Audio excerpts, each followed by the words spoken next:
Okay, so as I mentioned, this is called Archaeological Practice in Colorado. My name is Becca Simon, and I am the Assistant State Archaeologist. And I've been in this role for not quite 2 years. August 1st, Colorado Day, is my anniversary, and so it's been a pleasure to be serving in this role, and I hope we have a little bit of fun today here doing this work, having this time together. Before I get started with lots of information and data and fun things about archaeology, I do want to take a moment in the spirit of healing to acknowledge and honor the Ute, Cheyenne, Arapaho nations, and all the original indigenous nations of the land upon which we are, which are not limited to, but are the Colorado state lands, as we are a state agency, and recognize that these people continue to have strong connections to the land and the sites and the materials that we are working with and talking about today. I also want to provide a heartfelt acknowledgement to the Southern Ute tribe as they mourn the loss of one of their great elders, Mr. Alden Naranjo, who passed away over the weekend, and ceremonies are underway for him this week as he has played a large role in the work that all archaeologists in Colorado and beyond have done in terms of furthering the stories and acknowledgement and honoring of their history. And so just want to say that our office and everyone is with the people of the Southern Ute tribe. Okay. So we are recording this, so hopefully we'll catch all of your lovely comments and your different questions and things like that. As things go along and we have time at the end for questions, if there isn't anything that I don't get to, always feel free to email me at rebecca.simon@state.co.us. We'll make sure to get that information sent out to all participants on this program. We'll do our very best to keep everything interactive, but in the meantime, just wanted to make sure that you all know you have that option. So starting us off, well, you know, people have an image of archaeology and what happens. And so throw a couple of questions or a couple of statements into the chat and say if you watched the Indiana Jones series and decided that you wanted to be an archaeologist, say yes, or oh yeah, or whatever. Throw it in there.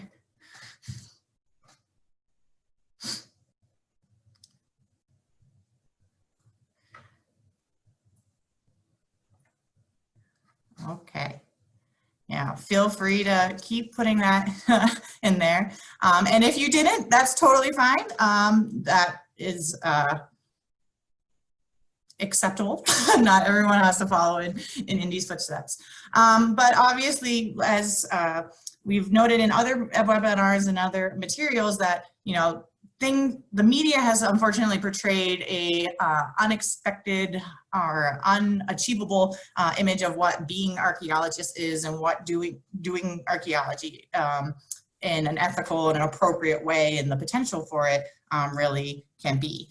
So we're going to debunk a few myths for those of you who love Indy to the moon and back. Nonetheless, so what is archaeology? It's been defined in a lot of different ways, but at the heart of it, it's really the study of people in the past. So quite literally breaking down the word to its roots. And it's considered a discipline because it uses methods to imply a specific set of structures and information that you're gathering and creating this data and information.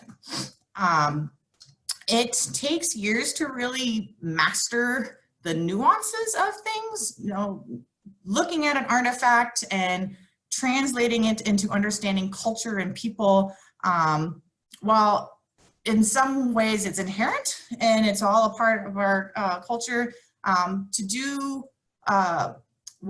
science, so to speak, and to really engage with this material at a deeper and appropriate level. It involves quite a bit of training, a lot of ethical understandings, a lot of humility, and quite a bit of good hard work. So, and a lot of times people get confused because you know, they think, okay, well, archaeology is about digging up the stuff. You have to have the stuff and the digging to make the archaeology. And that's not always true. We do lots of archaeology without ever putting a shovel into the ground. And I'll be showing some of you those techniques in this presentation today. Some of the most basic premises behind archaeology, and now that for all of you professional archaeologists on the call, and whether you're starting work in Colorado or if you just are interested in hearing how our office is presenting this information, I am breaking down archaeological method and theory to its very basic core right now. So yes, there's more nuances and lots of different theories out there, but we can ultimately break down a lot of what we talk about in terms of archaeological theory into what we call the processual and the post-processual. And if you want to match that up with other types of theoretical modes that have happened across the world, sometimes these get aligned with postmodern theories and other types of trends found in science and the hard sciences as well as other social sciences. So when it comes to processual, we're talking really direct historic approach, the ethnographic analogy, looking at behaviors. So in that sense, if you were following a processual line of thinking, you're looking at lots and lots of data, lots of numbers, information, and translating it into understanding how people are living in the past. So some of the most famous are Louis Binford, and how he would take tons of information from stone tools and then be able to say how people were living and living and working and doing different things in the past. The post-processual ideas acknowledge that there are nuances to this, right? So there's only so much information that you can get from just looking at the actual rock. So in that sense, it's acknowledging that there's the individual, there's social aspects, there's different types of norms and structures that are going on. And then at that time, that can impact what we interpret. Some of the most extreme post-processual archaeology thoughts were like, well, we can't learn anything about people. Everything's individual. Well, that's a bit of extreme. And so we do recognize that there are patterns and things that we can see through the archaeological record, just recognizing the biases that come with the information that we have. Archaeology in America is mostly considered part of the study of anthropology. So anthropology being the study of people, archaeology is one sub part of that. So we have 4 portions of anthropology: cultural anthropology that looks at people living, breathing, doing things today, how they are interacting, etc., etc. Biological anthropology, and in previous iterations of this, you could also call it physical anthropology, and it's looking at the actual physical makeup of the person or the biology surrounding people's lives. So environments and other types of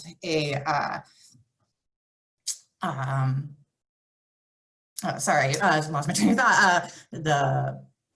The body, the structures of the person, that's all considered biological anthropology. Archaeology, as I've already stated, is looking at people in the past. So that's looking at all the data that we can learn about people prior to living today. And obviously these 3 will overlap in a lot of different ways, depending on your data and your region, what you're looking at, what your questions are for.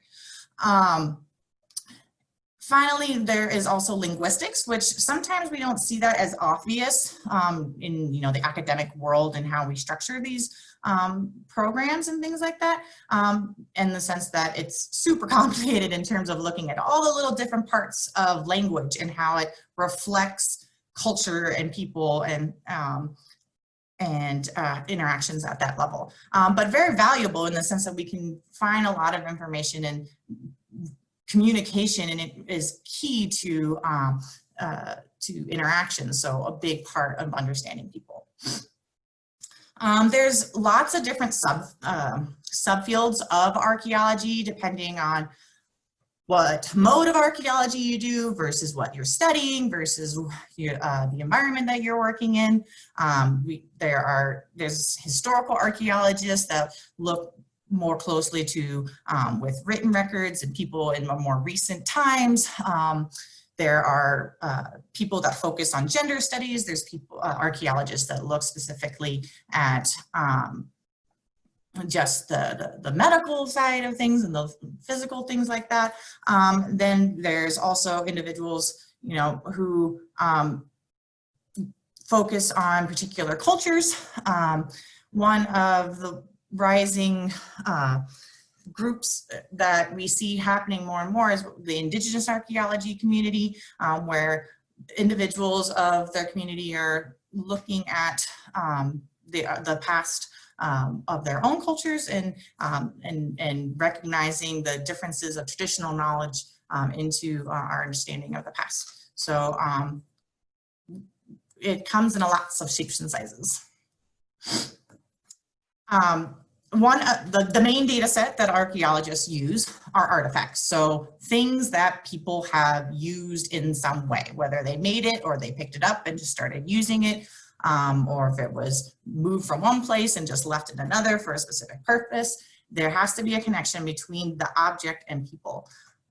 They obviously play a lot of different roles. Like some things are very functional and some things are just because we like them. So artifacts allow us to get at some of these aspects of people's lives in the past without having actual written records or being able to ask them the physical questions. Archaeologists recognize more and more that just artifacts isn't going to actually give you the fullest picture. And so we always encourage context as well as additional lines of evidence, whether it be environmental data or traditional knowledge or oral histories or historical documents. Those all will create a better and more rich story. But artifacts have sort of been the core in how archaeologists kind of start.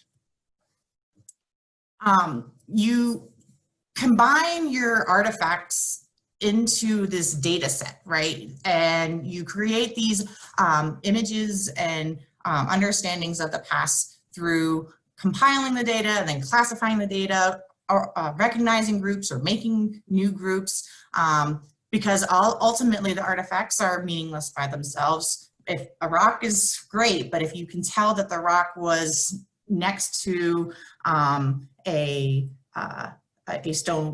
pile of bones, you can be like, well, maybe that rock was used to process that pile of deer bones. So that way you get more meaning for it. There's different ways of looking at these artifacts in terms of their context and how we're describing them, whether it's, looking at the ideotechnic in terms of what people are thinking about these artifacts or how they see the use of them, versus the sociotechnic and, what does it mean? How does that artifact play in their social role or their culture or as their identity, as well as the technomic, where you're looking specifically at like, how does this work? What is it used for? Is it a hunting tool? Is it a cutting tool? Is it a ornament, etc. So all these things can be used to describe artifacts. So the biggest thing is to remember that we only have one little piece of the story when we have the artifacts. A lot of times we don't get a pretty complete point. It's broken here, but you know, we may only have a flake, or we may only have part of a mono, or maybe we only have the top of a tin can, or maybe we only have the base of a glass bottle. All of these things tell us bits and pieces of the story, so we have to recognize that when we're doing that. So trying to figure out what those connections are and what those what that information is that we can say is really important. So for those of you who jumped onto this and thought I was going to just tell you all the archaeological information about Colorado, that's actually an entire class that I teach over a couple of days. So I'm not going to go into a ton of detail about the different cultures and people that live in Colorado. We have a couple of webinars coming up that are more in line of like looking at some of the data and some of the people and some of the stories and cultures that we have that have called Colorado home coming up in the future, as including the El Pueblo webinar, which will be done by Dr. Holly Norton, our state archaeologist. But the archaeology of Colorado is rich, and so it's not uncommon for people who are archaeologists and working in Colorado and someone be like, oh, what do you do? And you said, oh, I'm an archaeologist. And they say, oh, great. Why did you come to Colorado? And they're like, well, because I came to I wanted to be an archaeologist. And they're like, oh, we totally get it. So because there are sites all across dating back to the Folsom times and possibly earlier. We definitely have recordings of into 11,000 years ago. So there's no shortage of archaeology presence still here on the landscape that hasn't been changed over by various types of development or things like that. That being said, how you deal with these resources and how we look at these sites and these artifacts is pretty important in the sense that they are not renewable. They don't get regenerated in that exact same way. We show different expressions of people being on the landscape. So we have different processes in place that allow us to engage with the archaeology of our state. And then here is just some of the different sequences. If you're talking about people in the past that have called Colorado home, these are all the ancestral peoples to many of the indigenous groups that we see throughout Colorado and throughout the United States still today. Okay, so how does archaeology actually function? Okay. And I kind of call it the archaeology mechanics. So there are 4 big parts to archaeology. You do your research, you do your field work, you do your lab work, you do your outreach. And at any one point, you are always doing archaeology. So if you're not doing field work a ton, you're still doing archaeology. But generally speaking, those all kind of play into how we manage to do archaeology, especially here in Colorado. Many times it is broken down into archaeology to do research and archaeology to do management. When we talk about doing archaeology for research, we're looking at places that people are asking specific questions and looking at the record, whether it be in the field or in the lab or through the archival records that are attached to these places and things, and looking at that data to answer a question. When I say for management, I'm looking at how we're protecting, preserving, acknowledging, identifying the resources, the archaeology that we still can see today, like the remnants of the past that we can see today. You'll often hear the word contract archaeology or cultural resource management or salvage archaeology, and they're really more focused on identification and mitigation of these resources and different things that are happening and impacting our archaeology.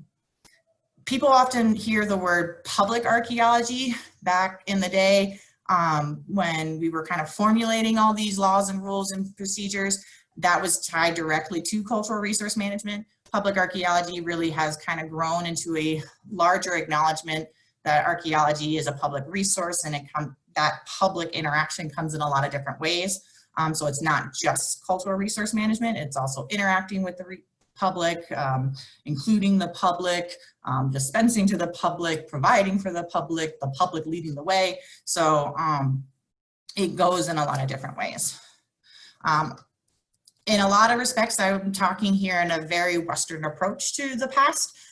And so as time has gone on, as I mentioned previously, there are newer pieces of information and ways of knowing that have come in and informed the archaeological record, including traditional knowledge, oral histories, additional different types of scientific data, and those continue to shape archaeology for the future.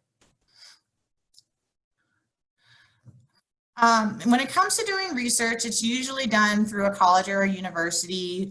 Museums and nonprofits are often research space, where they're looking at specific questions to understand the past. There's usually a reason why they're asking that question, whether it be connecting to an issue in the present or guiding some sort of overall mission of a different organization or things like that. There's usually a reason for asking those questions. But we typically see that type of archaeology done in those times. Generally speaking, they don't have like a ton of constraints in the terms of when they can do it and things like that, in the broad sense, right? There's always going to be money and budgets and timing and pandemics happening. So the world happens, and those provide those kind of constraints, but it's not linked to other types of mitigations and activities and things of this like. So typically considered a little bit somewhat more flexible depending on the situation and the resources that you're looking at. When this concept of doing management really came with the development of increasing amounts of infrastructure across the United States, and recognizing that there are historical and cultural resources out there that need to, that go away when this happens. And so there's been a history of how this protections and salvaging this information has been done, for better or for worse, and comes a lot with people really being invested in particular sites and in particular places, and then fighting for being able to retain that information. But when it comes to doing this type of archaeology, you really are constrained to, when the project's going to get in, who is funding the project, when, how quickly is the bulldozer going to run over the teepee rings, whatever it is. So there's a sense of urgency a lot with some of this salvage and management, but at the same time, if it's done proactively, as we've done, as many archaeologists do today, sometimes the stress kind of comes off.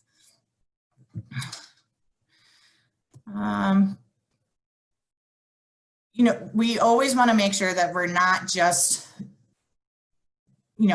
getting the information, getting the data, protecting these resources just for the sake of having them or being there or knowing that they exist. It's really about making sure you remember, what these sites and these artifacts represent, what they represent, who they represent, the attachment that people have to them, and it's about protection and preservation.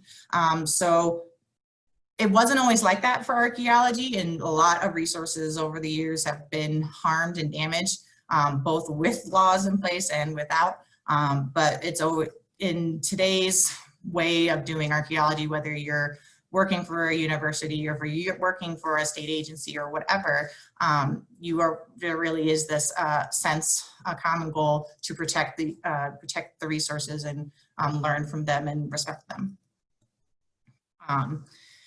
Going to be going through really quickly through a lot of different legislation, but always keep in mind that there's what's legal and then there's what's ethical. And so we always stress that regardless of what the laws say, you want to make sure that you're practicing ethical and appropriate and respectful approaches when you're doing archaeology, because it is representing people. This isn't just random stuff on the ground. There is connection and intimacy often with these resources and with these items.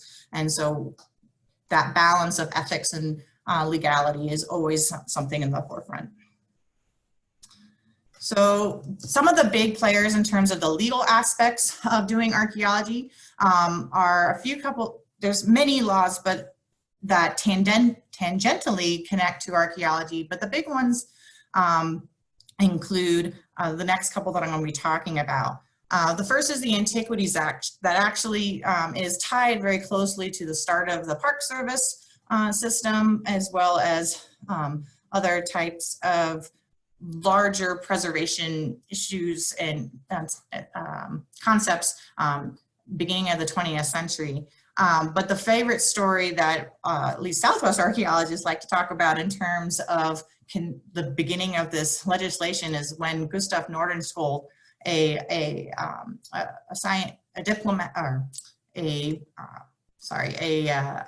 scientist from Europe, came over and did intricate excavations and documentation of the Mesa Verde cliff dwellings. And he packed everything up, put them on a bunch of boxcars, and was headed out of Durango and got into at the train depot. And the police at the train depot were saying, "Well, what are you doing with all this stuff?" And he said, "Well, I'm going back to Sweden." And they go, "Well, you can't do that. That's our stuff." And he goes, "Well, what laws do you have in place that says I can't take this stuff?" And we didn't, because this was 1890s. And so they basically were like, "Okay, well, I guess we better start making laws, or at least consider it." So then there was a lot of people coming into this preservation and protection of resources at the time, including groups in Colorado that were creating the Mesa Verde National Park and other types of preservation actions. But basically this law states that the past is important, and so we need to make sure that we are protecting it in some ways. The other big player in archaeology is the National Historic Preservation Act, and its two main things that it creates is the state historic preservation offices or officers, as well as the National Register of Historic Places. We talked a little bit about this in our previous webinar from a built environment aspect, but in terms of archaeology, this act put into place steps that people can use in order to do the archaeology that is important for the infrastructure to be in place. So it was really created in order to acknowledge that infrastructure was happening at a rapid rate, and then resources were getting destroyed. With the Antiquities Act, we said everything was really important, but it really wasn't a structure on what to do to create the importance that the law provided. So NHPA does that. So the Section 106 is a portion of this law that is what you'll most commonly hear a lot of archaeologists in Colorado say that they're doing. So they're doing Section 106 archaeology, and it's following the steps from this portion of the law.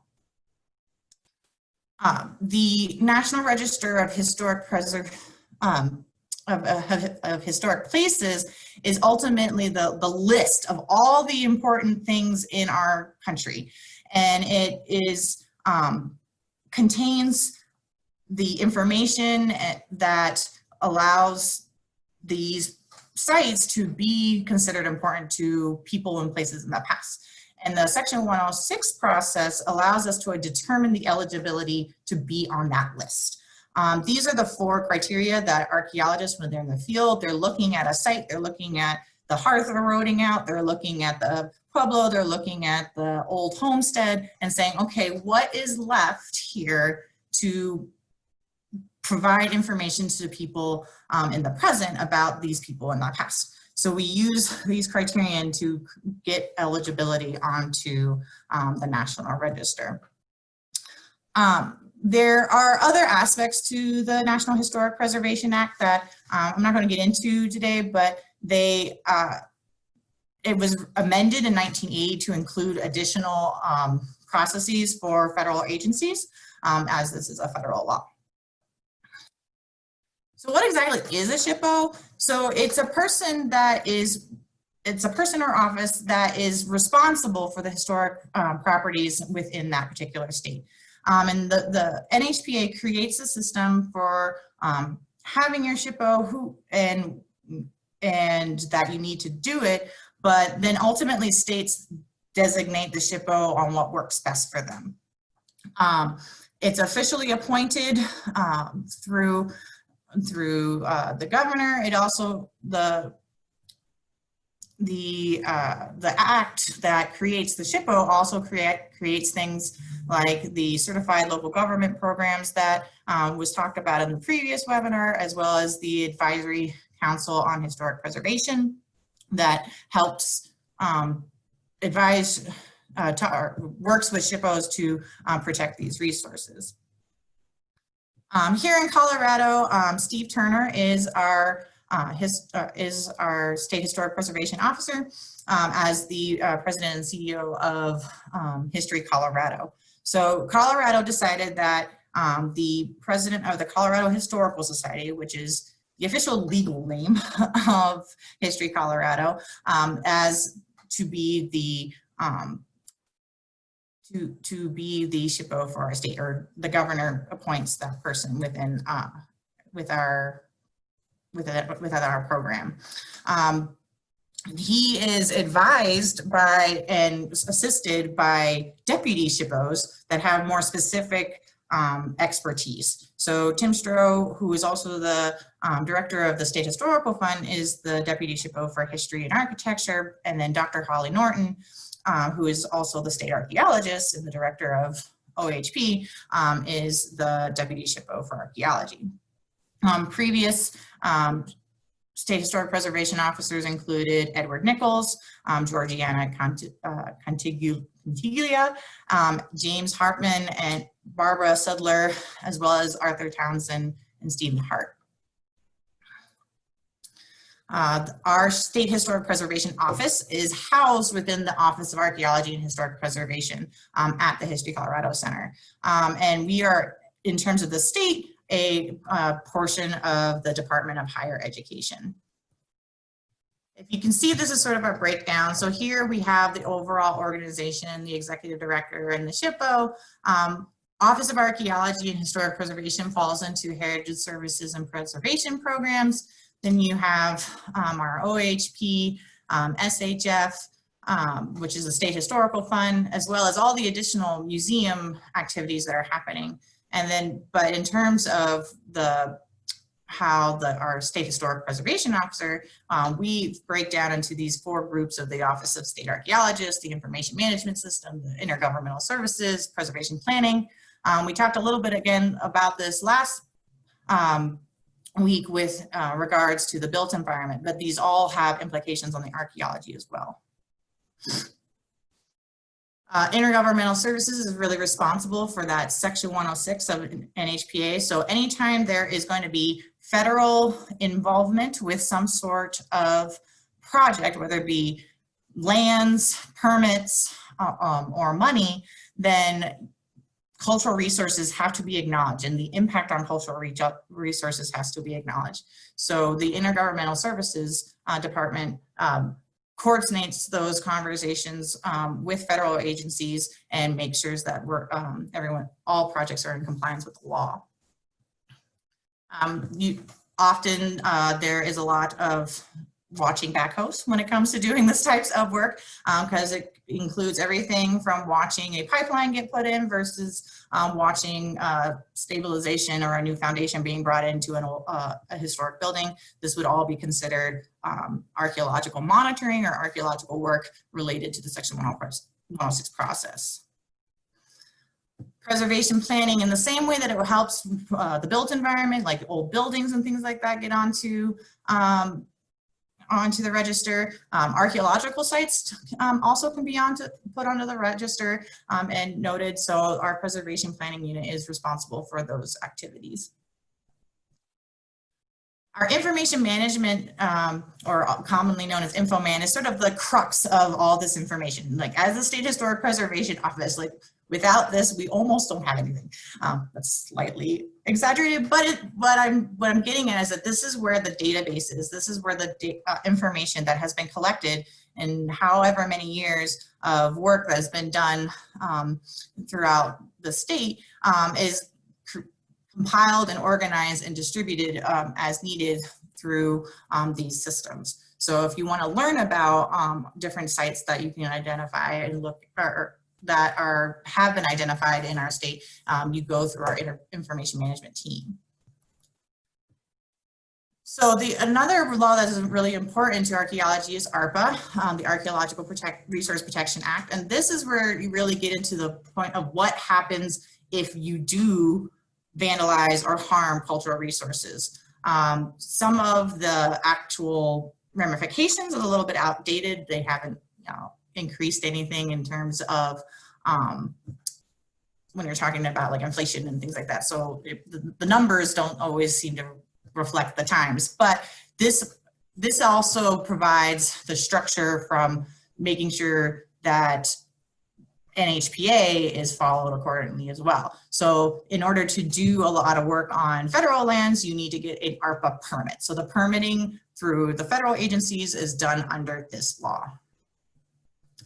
One of the most important laws that have been put into action, pushing for that integration and collaboration and ethical processes of archaeology, is the Native American Graves Protection and Repatriation Act. And this is the one that originally started as, just acknowledging and finding all the museums and federal agencies that have archaeological or have Native American remains. So skeletons and funerary objects and different things like that.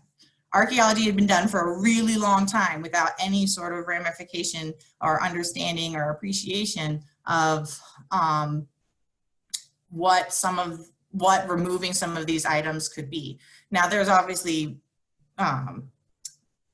exceptions to the rule. There's a lot of ethical and wonderful and important people that have participated in archaeology over the years, but there was quite literally tons of this material out there that was never without any sort of acknowledgement of the people that they represent.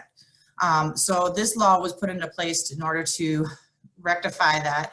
This law is also created the structure for dealing with finding inadvertent burials or coming across human remains, or how you interact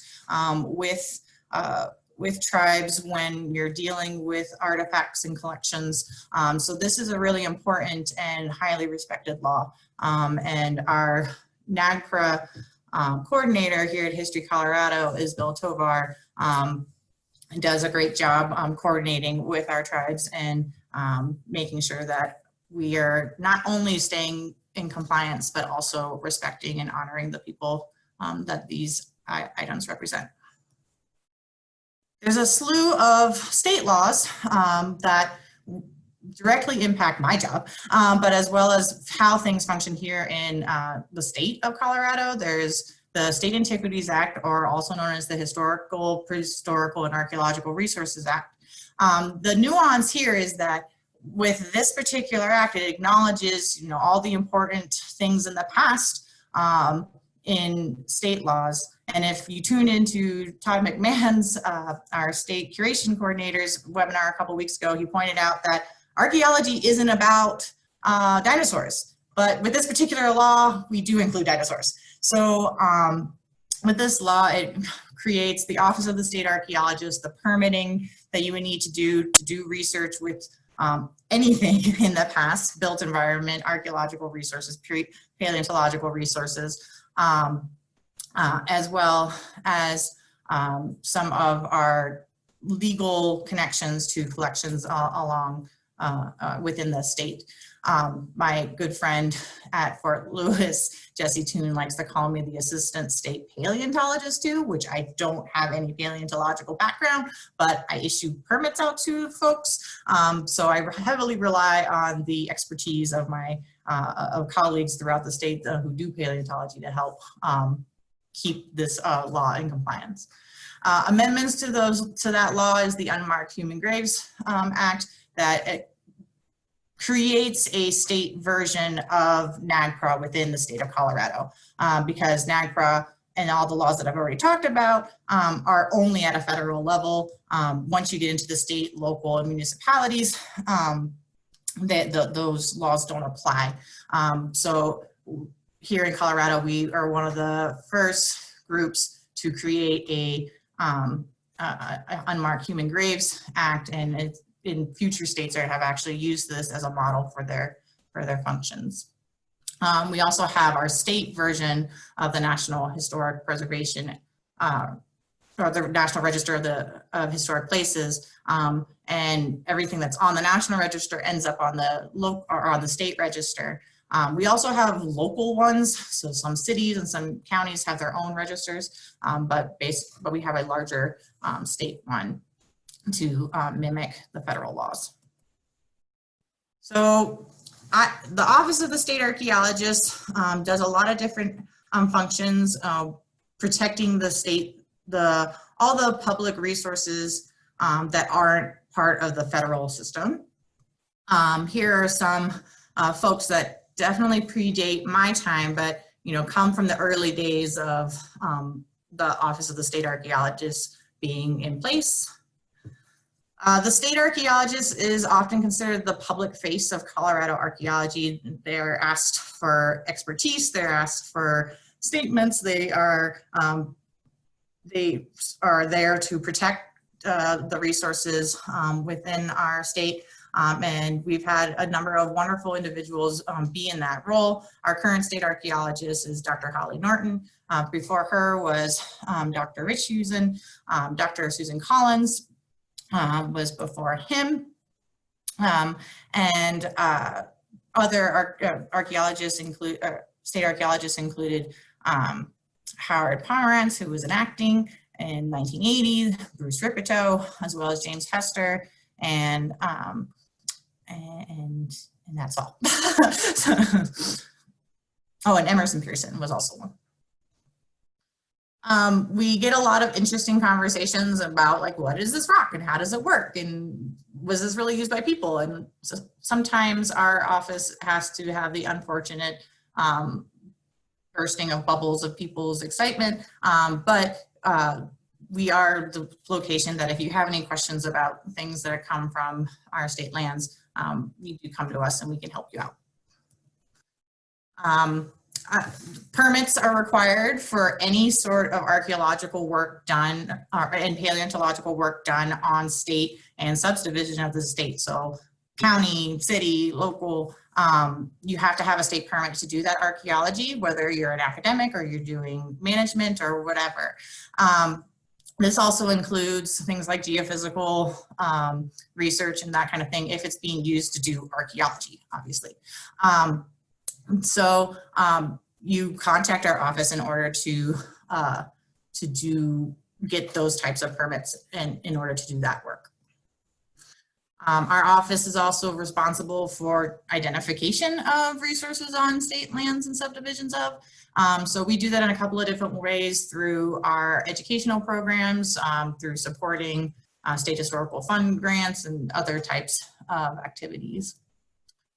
And like I mentioned already, that the state laws include the responding to discoveries of unmarked graves. So locations that people identify these there is a process where you start with calling the coroner, obviously, if you see human remains, but then our office then eventually does become a part of the process in dealing with the individual that is identified. We do have connections with the State Historical Fund, as a lot of archaeology within the state of Colorado is funded through this. And it was created through the Colorado Limited Gaming Act. and provides a lot of resources for folks doing archaeology in Colorado.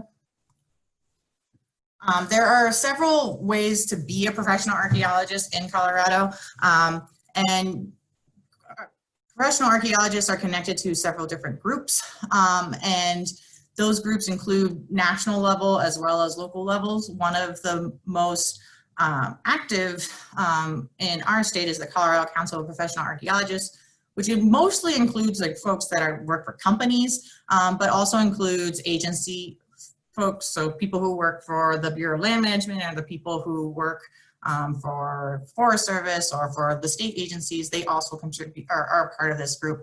And what a lot of these groups are is they go beyond just the legal issues of archaeology and recognize support and ethical issues that need to be addressed within the confines of the discipline. And so these are great resources for folks who know it's legal, know the legal aspects, but need that extra support from furthering our discipline in other ways. Public archaeology is a huge portion of how archaeology functions in Colorado. We have a lot of archaeology, so there's a lot of conversations around archaeology that happens. And why is it important to be part of public archaeology here in Colorado? Because there is a lot of misleading information out there that still continues today, whether it becomes Minecraft or Tomb Raider or some other sort of new thing that just tweaks it a little bit wrong, or just because people are always interacting with archaeology, especially in our state. And the point here is that we really want to just make sure that it's not just about fun stuff. Like there is a discipline, whether you're doing it for research or you're doing it for management or however, this is about understanding people, understanding culture, understanding science, and it involves lots of different moving parts that there's definitely really good ways to do this, and if it's done inappropriately, it can be quite devastating. We have lots of different aspects to interact with archaeology. So Project Archaeology is a national program that has produced lessons that allow teachers to use archaeological data in their classroom. Colorado archaeologists are well connected to these educational outlets and often participate in them. We also have our Colorado Archaeological Society that does all sorts of fun things in terms of producing opportunities to interact with archaeologists, as well as providing opportunities to be a part of archaeology. The Colorado Archaeological Society is one of the larger statewide one of the biggest supporters of fostering and of stewardship and respect and education of archaeological resources on the state. Anyone interested in archaeology can be a part of the organization. They were pivotal partners in terms of developing the actual Office of the State Archaeologist, as well as the program for Avocational Archaeological Certification, which is the program that I run in terms of educational outreach. So PAAC, which is the program for Avocational Archaeological Certification, was started in 1978. As I mentioned, its partnership with CAS includes field work, but also opportunities to do work in the lab and research, and really it's about education and learning how to interact with these resources in a way that isn't necessarily high-level research or federally mandated or state mandated management. Kevin Black was in this position for 27 years and really made PAAC what it is today. And he produced lots of opportunities for folks to participate in field work, learn about archaeology, and really get connected with archaeology. He handed off the reins to Chris Johnston, who is now working for Paleocultural Research Group, which is an example of those nonprofits out there that are doing some really amazing research and engaging people with the public. There are other groups out there like Crow Canyon who also do that type of work. But PAAC is our example of this from the state level. We've done summer training surveys in a number of portions throughout the state. Most recently over in the southwest portion of the state in Lone Mesa State Park. When you are a part of the PAAC summer trainings, you are on the ground working learning these activities, but we recognize that this is educational. This is for fun to a certain extent. And so some of the pressures of a high profile infrastructure project going through are not a part of our trainings at our project. Because the training often occurs in locations, you need to be in pretty good health in order to participate, but we take anyone and everyone who's interested in archaeology to be a part of our program. And I'm the one who runs that. So if you want to participate in future work, unfortunately, because of current circumstances, we are not actually doing the summer survey this year, but we'll be figuring out how other opportunities for the future. So these are just a couple of images from our survey back at Lone Mesa last year. This is a portion of the crew that we had as a part of the project. And I know we're kind of cutting short on time, so I just want to embrace that for all of you to embrace that Colorado is a pretty special place when it comes to archaeology. It comes in a lot of shapes and sizes. It represents people for millennia walking across these lands, interacting and appreciating and working with them. And I just want to say thank you for all of you for participating in this webinar today. These are some thank you notes that I got from a school group way back when. So I now give them to you as my token of thanks. We have a minute or two. And so I'll leave that open and just to double check that there's not any questions waiting for me. Let me.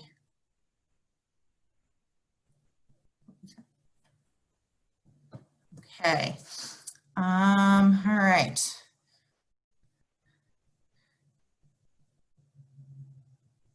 Okay. I don't see any particular, is there any questions left unanswered?